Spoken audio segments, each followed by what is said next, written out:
This is the most important part of the whole video. I'm not gonna make you wait, I'm just gonna say it right now. You do not have to be a minimalist in order to use these habits in your life and to make your life a little bit easier and a little bit more meaningful and to welcome more joy into your life. Today I have 20 minimalist habits for you to help you simplify, to help you slow down, to help you live with more purpose. My name is Margaret Matheny. For those of you who are new, I'm a mother of 3, soon to be 4 boys, and I help women learn how to simplify their lives and slow down. I wouldn't call it a rule book. I wouldn't say it's strict. I would say, if anything, it's incredibly freeing. To grant you permission, which is crazy that I have to say that, but it's the truth. You have permission to simplify, to slow down, and to actually live the life that you desire, not the life that everyone else expects you to live. One where you're overwhelmed and you're angry and you're trying to keep up and you go to bed with guilt a lot. You don't know when you're gonna be able to step off the wheel. I welcome you wherever you are in your journey. No shame, no guilt. But I have 20 things for you that might really help.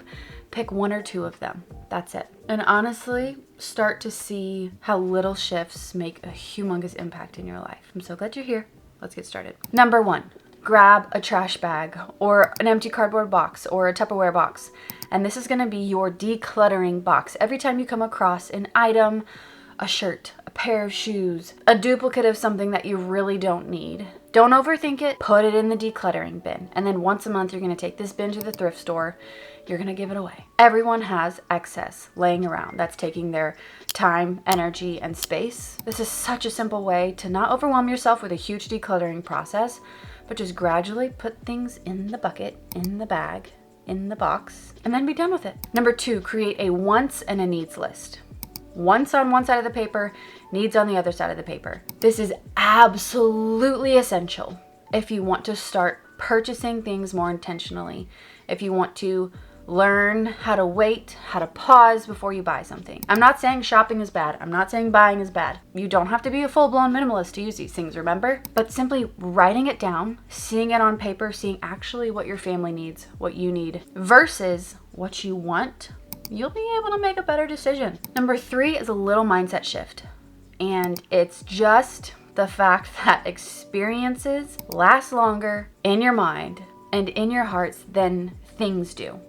Same with your kids' minds and hearts and your significant other's mind and heart. Experiences far outweigh things, okay? But hear me out. Your experience doesn't have to be going to Disneyland. Your experience can be lighting the candles on Friday and Saturday nights and dimming the lights and turning on some beautiful music. It can be making fresh biscuits or cinnamon rolls on Sunday mornings. We do not have to live these robotic lives. You can welcome beautiful, intentional, and intimate experiences every single day. Sometimes you just need to know how to do that. And I'm gonna have a downloadable down below for all these experiences that you can welcome into your life that cost literally nothing. I mean, you have to buy the candles. You gotta have them around, you know what I mean? But they're just gentle, slow, easy, simple, but memorable experiences that you can welcome into your everyday life. 4, I used to be totally against this one, but now I'm kind of a believer, but there's a thin line, okay? If you don't have a storage space for something,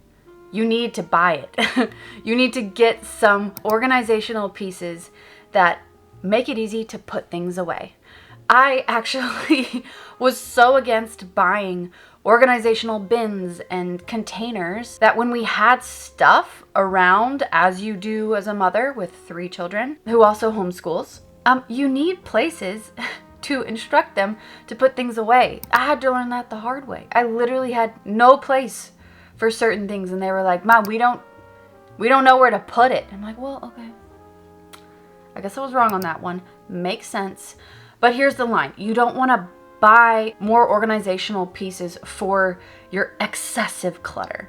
Just the things that matter. Number 5, and you'll see some of these points scattered in. I'm not somebody who advocates that making your life easier has to do with your stuff and your stuff only. No. When it comes to simplifying your life, living with more purpose and fulfillment, it is so much deeper than just getting rid of your stuff. It's about healing the mind, the body, and the spirit, and living authentic to who you are and to what you need and to what God has called you to do with your life. So this next point, number 5, is to let go of expecting perfection from yourself, from your home, from your friends, from your parents. I honestly think that you already know this, but in a minimalism video, I have to say it because it's easy to look at minimalists and say, oh, they do things perfectly because it's all simple and peaceful and nice and calm. But I'm here to tell you, as a mother, as a minimalist mother, this doesn't mean my life is perfect, and that's not what I'm striving for. I'm just striving for more purpose and to not be overwhelmed at every moment of the day, which, yeah, I've been there, and yeah, I'm never going back. Number 6, personal opinion. Don't be afraid to get rid of your credit cards. It really helps you live life within your means, and not living in debt is really nice. I mean, we still have a mortgage, but it just simplifies the whole process of buying things. When you don't have money for it, or I guess imaginary money, you can't get it. I can tell you from experience that it was a very, very liberating and freeing thing for my husband and I to do. Ooh, number 7, this is a fun one. Get to know yourself in this season. I'm thinking about so many of my mom friends who are busy caring for their children, not a bad thing. Who are busy taking care of their home, not a bad thing. But who are also, myself included, finding themselves in a place where they don't know what they need, and they don't know what they would enjoy, and they don't know how to have fun. This was such an important part of simplifying my life and living with more purpose. It was stepping outside of the box that said Margaret has to be this robot. She has to be on all the time. She has to be productive. She has to be efficient. I think that was chronically stressing out my body. I just needed more fun, and it was actually really sad. I felt like I didn't know myself. I knew my family and my home and our chore list, but I didn't really know myself. So that's just another tip to prove to you that living a simplified, enjoyable, peaceful, and purposeful life isn't just about stuff. It's also about you. Brief pause. I gotta show you guys something really quick. This is for all my ladies who love fine jewelry. As you guys know, I'm a minimalist, but what that doesn't mean is that I like bland. Like, I love beauty. I love clothing, and I love jewelry. I just found ARAZA, you guys, and it is high quality, beautiful jewelry pieces that can be with me in everyday life, that can do motherhood with me. This is so rare to find jewelry that's affordable but can actually realistically be mom proof. Let me show you a few of my favorite pieces. Okay, for starters, I want you to see this infinity gold hinged bracelet, and the cool thing about it is that it's an oval shape. That's intentional. I've never had a bracelet that actually fits me well and stays on my wrist, and it's just a little accentuation in an outfit that makes me feel a little bit more feminine. As a mother of 3, soon to be 4 boys, I'm really stepping into this femininity, and ARAZA is just like an answer to a very, very big wish. They use all recycled gold and ethically sourced products.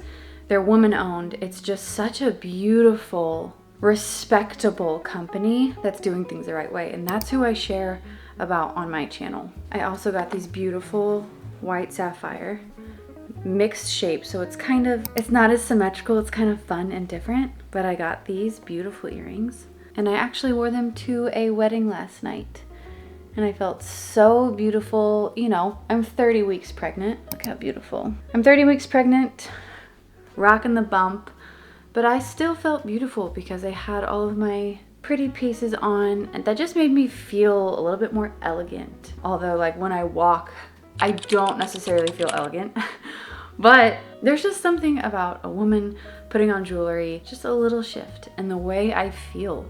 And it's been that way for centuries. Women just like it. They like how they feel, and ARAZA is a company that I'm really excited to have found. They do things the right way. It's affordable, but it's also so high quality. It was an honor to work with them. It's always an honor to work with companies that do things the right way.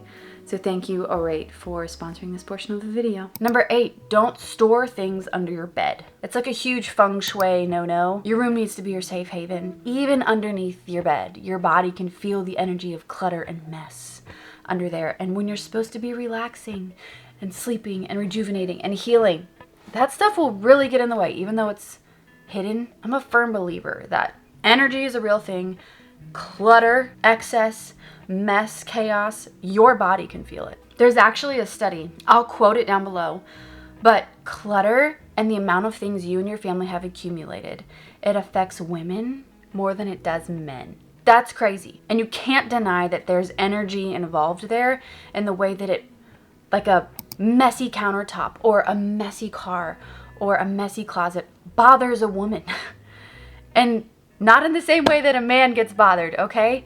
That is wild, but also really important to know. Entryway. Make your entryway in your home so simple, so clean, and so tidy. This is the first place you see when you're entering into your home. And in feng shui, which is honestly such an interesting thing to study, it's how energy moves throughout a room and how it affects you. They talk a lot about the entryway and how important it is if you want to live in a peaceful and calm space. It starts there. Papers, filing systems. It's just a simple one. Get one file folder binder. Actually, I have 3.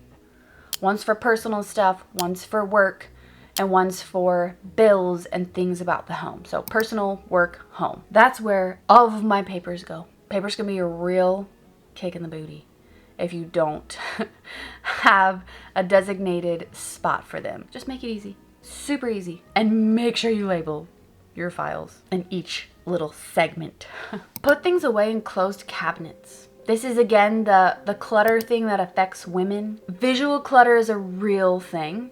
Even though you don't think it bothers you, it's bothering you on a subconscious level. So when you're purchasing storage things, when you are decluttering and organizing, make sure that you're prioritizing all the little knickknacks, kids' toys, crafts, homeschool supplies, even plates, bowls, cups. Utilize closed cabinets or baskets where you can't see through them. It'll really simplify your space and help everyone calm down at the end of the day when things are just put away, out of sight, out of mind. Number 12, tell yourself something kind every single day. I added this in there because it's really easy to be hard on yourself if your home is a mess, if there's a lot of clutter, if you feel overwhelmed, if you're feeling angry and irritable as a woman, a wife, a friend, a mother. And I just want to say it's not you. It's not you.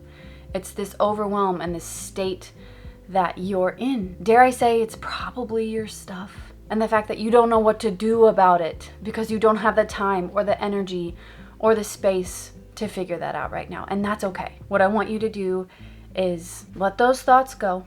Those aren't gonna support you in this. Tell yourself something kind and know that you can start right here, today, with one little thing and move forward. Number 13, repeat outfits all the time, day after day. You'll see in some of my videos, I've worn literally the same outfit. Mind you, I am in my 3rd trimester, but who cares what people think? If you like an outfit, if you feel beautiful in it, if it is comfortable, wear it as many times as you want. People used to do that, you know? And it will simplify your life. It will simplify your closet, your wardrobe, and the pressure that you put on yourself to show up for people. If you are someone who overcommits and maybe you have people-pleasing tendencies, you're here. Maybe you say yes too much. Here are some sentences that you can use to pause, to give yourself time to come up with an answer, and to respect your desire to simplify and to slow down. Ooh, that sounds really wonderful. Let me think about it and make sure it works for our family. That's one option. Thank you so much for thinking of me. Can I have a little bit of time to make sure this works? Easy. And even if you have to say no, which I recently had to say no to something, and it wasn't really easy to say no to, but this is how I phrased it. Thank you so much for offering. I'm just really at a max capacity, and I would love to do this instead of this. You don't have to say straight up no. You can always give other options. But I just want to remind you that you have permission to say, yeah, let me talk with my husband. Let me have a few days to think about it. Number 15 is just to pray and to ask the Lord to give you discernment and wisdom for what needs to go in your life and what needs to stay. This is such a simple, comforting place to start. If all of these have felt overwhelming to you, just ask the Lord questions. Lord, how can I make my space more calm? I'm not promising he's going to answer you right away. I'm not promising he's going to answer you in the way you want. But when you open your hands to our Heavenly Father and say, what do you want from me? It puts, well, at least for me, it puts me in a position where it's less about control and more about, God, what do you want for me in this season of my life? Psalm 23 is a great psalm that I have meditated on a lot in the past 7 years of motherhood. The Lord is my shepherd, I shall not want. He makes me lie down in green pastures. He leads me beside quiet waters. He restores my soul. That's just a bit of it. But in that, I don't know about you, but I feel completely comforted knowing that the Lord is my shepherd. I am the dumb sheep. I don't want to be mean, but sheep are pretty dumb. And they think they know what they're doing when they're all following each other and jumping over a fence or off a cliff or something. But the Lord is our shepherd. He knows exactly what we need. And he actually leads us by still waters and to green pastures where we can eat and be fully satisfied. There's a lot more we can go into, but if you just breathe in, the Lord is my shepherd. Breathe out, I shall not want. It is very powerful. It is completely the opposite of what we're being told in our culture and society today. It's that we will never have enough, so we need to make sure we can get enough. Like, that's what we're being told all the time. So give yourself permission to change that narrative and to lean on the maker and the creator of everything. Of you. 16, establishing simple routines will make your life a little bit more simple and calm. And this is something like do 1 load of laundry every morning. When someone told me that for the first time, I was like flabbergasted. Do people even use that word anymore?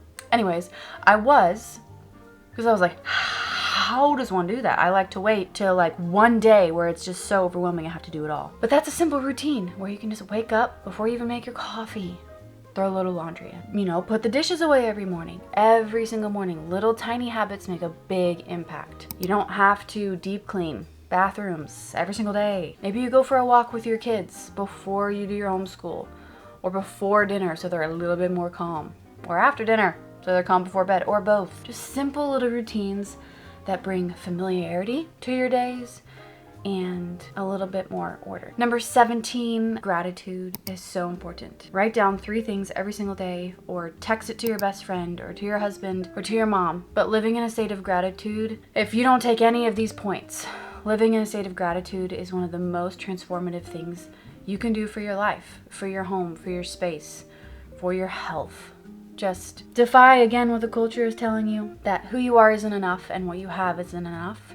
And remind yourself every single day of the good that is already in your life. Number 18, keep your counters as tidy and clean as possible. I'm a mother of 3. I know how easy it is for them to get cluttered, but the second you clean a counter, the whole room transforms and feels more calm and more peaceful. It's just a little mindset shift where you say, every single day, make sure my counters stay clean. Or if your kitchen is just overwhelming and you don't know where to start with the countertops. And then light a candle. 19, quiet the noise. This could be a whole video in itself, yet I saved it for the second to last point. Turn off the TV, turn off the cell phones, turn off the radio.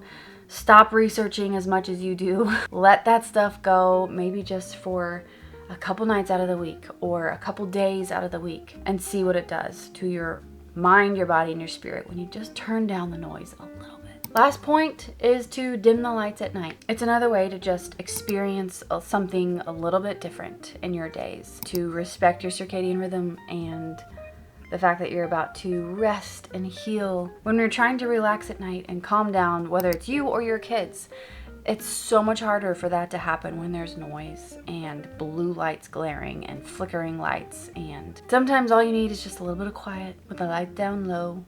Grab a book, welcome another warm experience into the night, and you'll be amazed at what that does to your body and to your home and to your space. Please don't feel obligated to use all of these. Pick 1 or 2 that will support you today, tomorrow, for the rest of the week, and then gradually add more into your routine and into your home. Happy simplifying. I think you're doing better than you think, especially if you made it to the end of this video. You've got this. I'm rooting for you. I'll see you guys in my next video. Bye. Hello, Ramona. I can't shake the simplest feeling